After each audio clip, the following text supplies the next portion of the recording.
What is going on, guys? My name is Ben. How are you guys doing today? What I have for you today is a review of the Samsung Galaxy Note 4, and I know this phone was already released last year, but this was the very first Android device that I've ever owned and actually get to use. Therefore, I want to do a review on it and to give you guys from a person's point of view on someone who's coming from an iOS user and to just becoming an Android user and hopefully stick to being an Android user for a while still using iOS at the same time. So basically, I'm not leaving my iPhone anywhere. I'm still going to use it from time to time as well as this. However, this has just happened to be my main phone since it's got service with AT&T's network. So I'm using this phone for about a month now since the day I got it. And without further ado, let's get on with the review. So first, let me talk about the hardware. So this is the device itself. It's a big phone, and people will more than likely refer to these devices as phablets because of the big screen. I mean, here is my iPhone 5 on top of the Galaxy Note 4, and as you can see, you can really tell the size difference right there. That the iPhone 5 just sits inside the Galaxy Note 4 pretty much.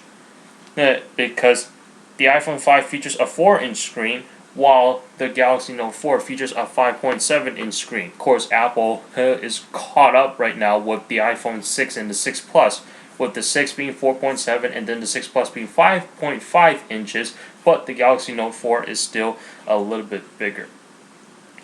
Let's take a look around the hardware itself. So you have a speaker right there for when you're on the phone call. That's the speaker you put up to your ear, as well as the ambient light sensor right there.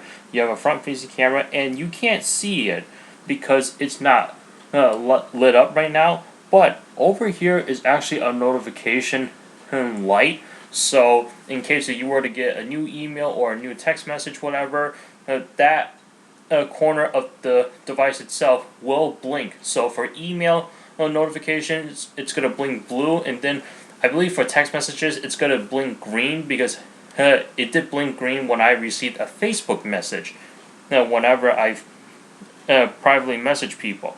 Alright, and then of course you got the home button right here, which actually acts as a fingerprint sensor, but I've never used it because I've seen how it works on other people's phones with the Galaxy Note 4, and basically it's not like Touch ID where you can just touch and then leave your finger right there. You actually have to slide down, and I've seen that doesn't work out very well, so therefore I don't use it. Now, when the screen is lit up, you have two buttons right here. You have a recent apps button, and then you have the back button right here, and those are touch capacitive buttons right there. Alright, and let's take a look on the left side of the device. So you have the volume buttons right here, which are actually really good buttons.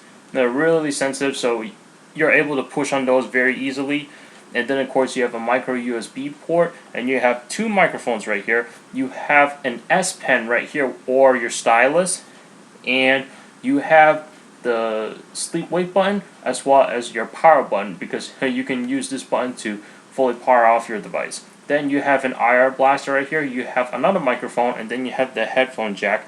Now on the back, you have the rear-facing camera with an LED flash, and then over here is the heart rate sensor. And then of course the AT&T logo on the back, because I am using this on AT&T's network, Galaxy Note 4 logo, and then of course you have the speaker right here, which is actually on the back side of the device. Please note, I do have a screen protector on the back and the front right here. Excuse me, that's the back, that's the front. So if you're wondering why the screen kind of looks a little crazy, that's why.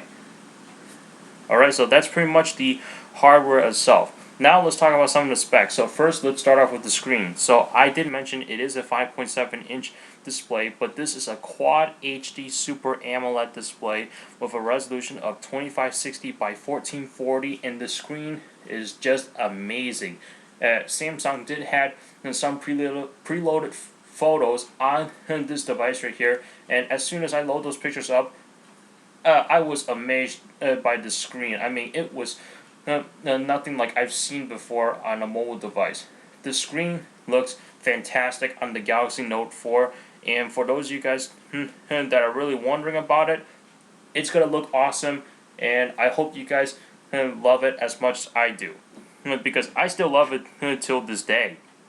Now, the front-facing camera, as you've seen, it's a 3.7 megapixel sensor, while the rear-facing camera right here is a 16 megapixel sensor, and it can record in 4K video with a resolution of 3840 by 2160 at 30 frames per second, and of course this camera does contain autofocus with smart OIS.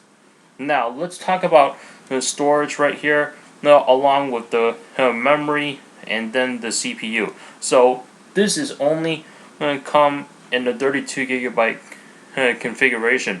However, you could expand that up to with a 64 gigabyte micro SD card, making it a total of 128 gigabytes of storage. I believe that's the amount, or actually I may be wrong at that. I apologize for that. I completely wrong at that. That would be about 96 gigabytes, I believe.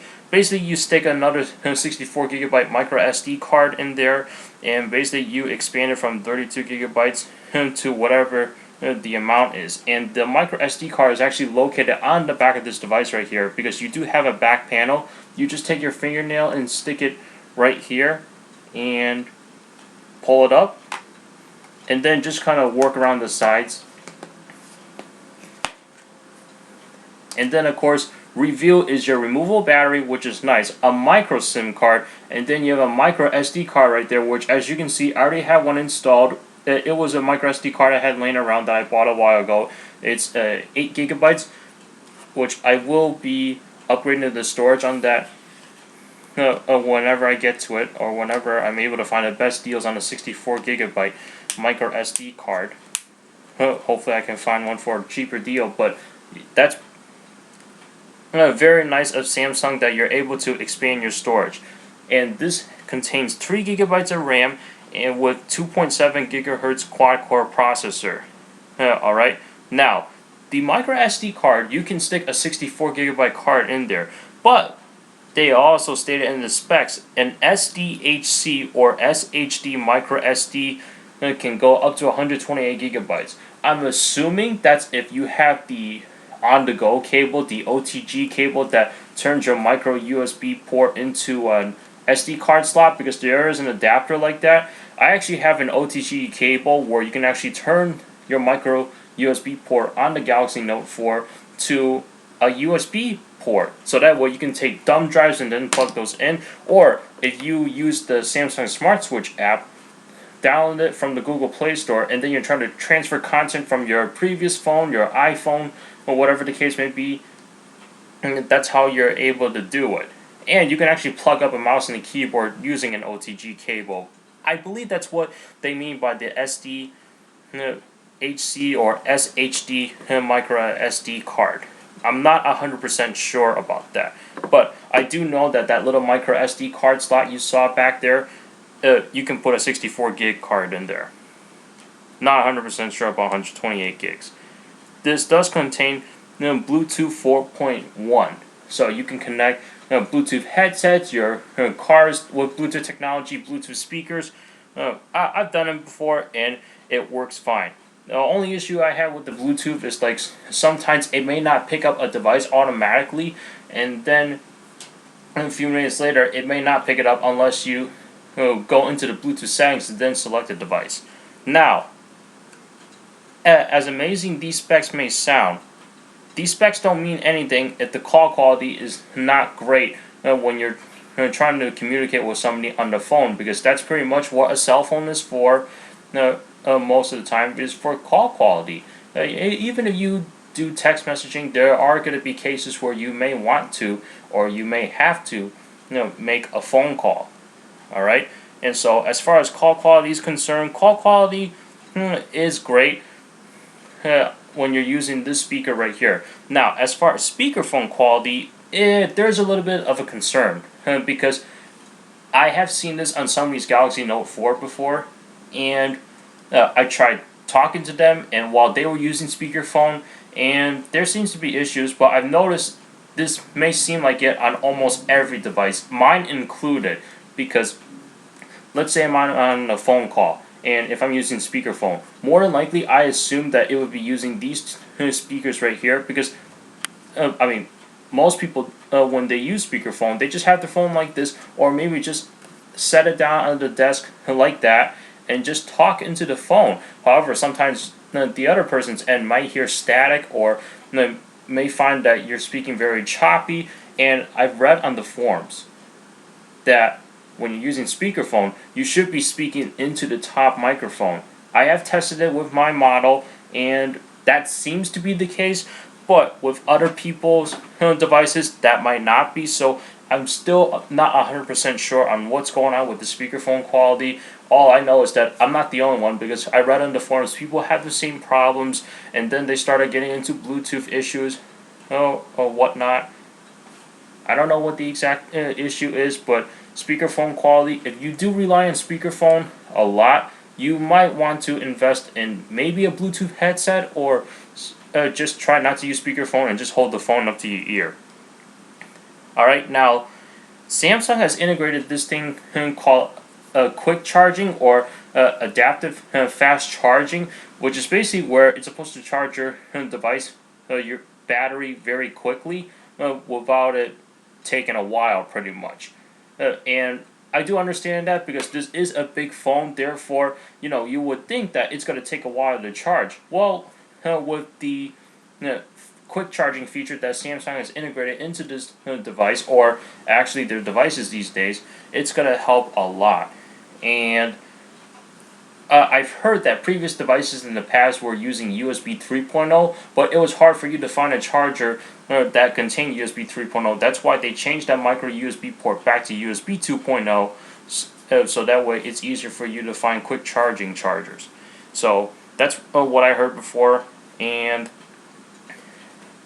it does charge pretty quick. Now, as far as the operating system is concerned, let me unlock this device right here.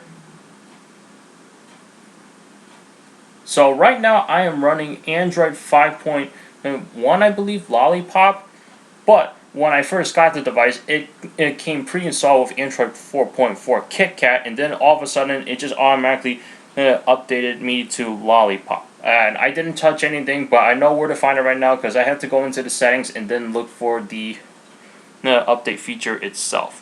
And this is running Samsung's TouchWiz, their version of Android, so that's pretty much their Android skin, and this is pretty much my device right here.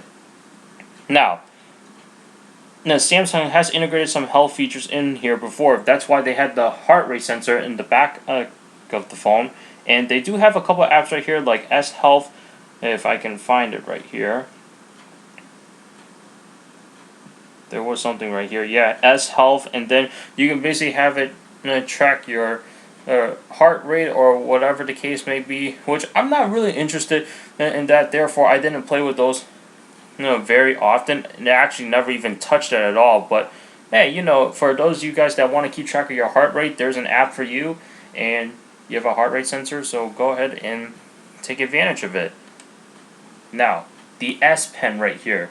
The S Pen is actually pretty useful, although people these days probably don't need a stylus, but Samsung has integrated into this phone right here. And then you have this thing pop up called Air Command. I believe they integrated this feature since the Galaxy Note 3, and it carried on over to the Note 4, either the Note 3 or the Note 2. I think it was the Note 3. And then basically you can take the S Pen and just hover above. Make sure you get closer to it, so that way you can just hover above before you actually make contact with the screen with the S Pen. So this is Air Command right here, and Air Command when away. Or I can hit this button right here on the S Pen itself, get close enough to the screen where you can see that dot right there. I don't know if you can see it, but there's a little dot right there, and just hit it, and then Air Command pops up. So now I have Action Memo, Smart Select, Image Clip, and Screen Write, which Screen Write I can pretty much write on the screen. Oh yeah, have to wait for this menu to pop up, and then you can just write all over the screen. Draw a little squiggle lines, or make notes if you're using a notepad app, whatever. And you can basically save it or just exit out, and it'll save as a screenshot, and you can hit discard. And once you're done with the S Pen, then you basically just take your S Pen and then put it back into the slot right here, and it's gonna give you a little vibration, the haptic feedback, to let you know that it's in place or not in place. Alright, so that's the S Pen, and let's talk about battery life. Alright, so as you've seen before, it was a removable battery with the quick charging feature, but that's actually a 220 milliamp hour battery, and you can have talk time of up to 37 hours, music playback up to 80 hours, video playback up to 14 hours, and as far as web browsing is concerned, on the 3G network, 11 hours, LTE network or 4G LTE, 11 hours, and Wi-Fi, 12 hours. So that's pretty much the battery life right there, and battery life is actually very amazing to me on this device right here. I was actually able to get through a full day, and sometimes I'll still have plenty of battery life left. One time I had 62% left.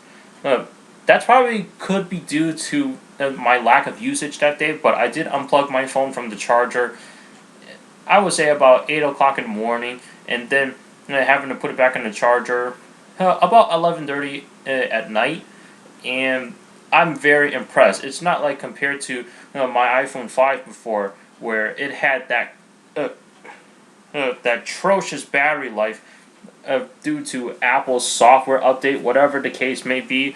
And I'm pretty sure battery life on that iPhone 5 was pretty solid before, until iOS 8 messed it up somehow. I don't know what the case may be. It might have been either iOS 7 or iOS 8, but in this case with the Note 4, trying not to talk about Apple here, very good battery life, and it's actually the best battery life that I've seen before. But then again, there are ways to save your battery life more, and actually there are certain apps too, so that way you can have them help you save battery life or optimize your battery life on your device right here. So let me go into my apps right here, hit downloaded apps, because I do have some apps right here that I downloaded in order to help me optimize the battery life more, such as Battery Doctor, and then of course Clean Master was basically to clean out all the junk files right here. And then I actually do have a virus protection set on here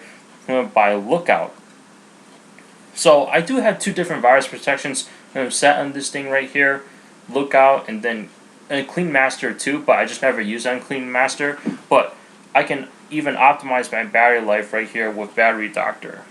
And so there are just many ways you can access your battery life or just optimize it more to last longer. And actually, you can actually see the usage just like you can on iOS, except I feel like Android, it's more detailed. So if we go into settings right here, and we go into general, and we go into battery right here, and look at that, it gives you approximately 4 hours left, and it shows you a bar on how the device was used, and when the operation kind of started to delay a little bit, meaning like I set the phone down and left it locked without doing anything, and then just kick it back up again. And of course it gives you the certain apps that uses a lot more battery life, and if you hit one of those, you can actually display and see how long it was on. I don't think these you were able to. Okay, yeah, you can. You can actually force stop it if you see that it takes up a lot of battery life. And that's pretty much it for battery life on the Galaxy Note 4. Very impressive with it. And all I have to say is you don't have to worry about battery life at all. Now, as far as pricing is concerned, this is actually available on 4 different US carriers. However, I do have official pricings for 3 of them. AT&T, Verizon, and Sprint. If you get these on a 2-year contract, it's going to run you for $299, and if you were to buy a full retail, it'll cost you over $800. Now, this is also available on T-Mobile, but I don't know how their pricing worked out exactly, because I did check out that website and it just didn't seem very accurate to me. So I don't know if they had some sort of special deals going on. But for those of you guys that are curious, if this thing were to work on T-Mobile, it will, and you can actually buy it from T-Mobile's website itself. You just got to figure out their pricing, and but of course, definitely shop around so that way you can find a good deal. Like actually, Best Buy has $100 off right now, but I don't know how long that deal is gonna last because by the time this video ages, it's probably gonna be gone by now. Now, in conclusion, how do I feel about this device? Is it worth it? To me, yes, it's definitely worth it, but it's going to have to depend on what you're looking for and basically whether it's a good fit for you. Because this is a big phone, but there are people who do want to go to Android, who do want to go to iOS, who do want to go for Windows Phone, whatever the case may be. It just, well, they just have to answer the question on what's a good fit for them and what they're looking for. If you're looking for a small size phone but can do almost whatever you need it to do, then if you want to go for Android and you want to get a Samsung device, maybe you want to step away from the Note 4 and check out the Galaxy S6 or the S6 Edge. Maybe the curved screens will be good for you. Or if you want to be like me, where you want a big size phone with a bigger screen, and when I say bigger screen, I mean a massive, like this thing right here, then you can probably look at the Note 4 right here, or you can also look at the Note Edge where one side of the screen is curved. And then of course there are other brands out there like LG, Motorola, HTC, Sony, so it really depends on what you're looking for and what you want. And this goes the same for any operating system you're shopping at, whether it's Apple, Google, Microsoft, BlackBerry, whatever the case may be. Even Apple's the same way. Do you want the iPhone 6 or do you want the iPhone 6 Plus with a slightly better screen or bigger screen and slightly better battery life with a better camera? Or if you want to back out on it and stick with iPhone 5S or the iPhone 5C if they are still selling those, which, like I said before, as this video ages, eventually that deal is going to go away. So it really depends on your needs. For me personally, I feel like this is a perfect fit for me because I've always wanted a big screen. I mean, ever since I just switched from the iPhone to the Galaxy Note 4, I feel like once I started holding my iPhone again, it just felt weird. It felt like I'm holding a little toy, believe it or not. But then again, that's the iPhone 5. If I had the iPhone 6 or 6 Plus, it may, that's probably wouldn't be the case. I would just be sitting there thinking about, okay, oh, I wish I can do this in this operating system. I wish Android would have done this. I wish iOS would have done this.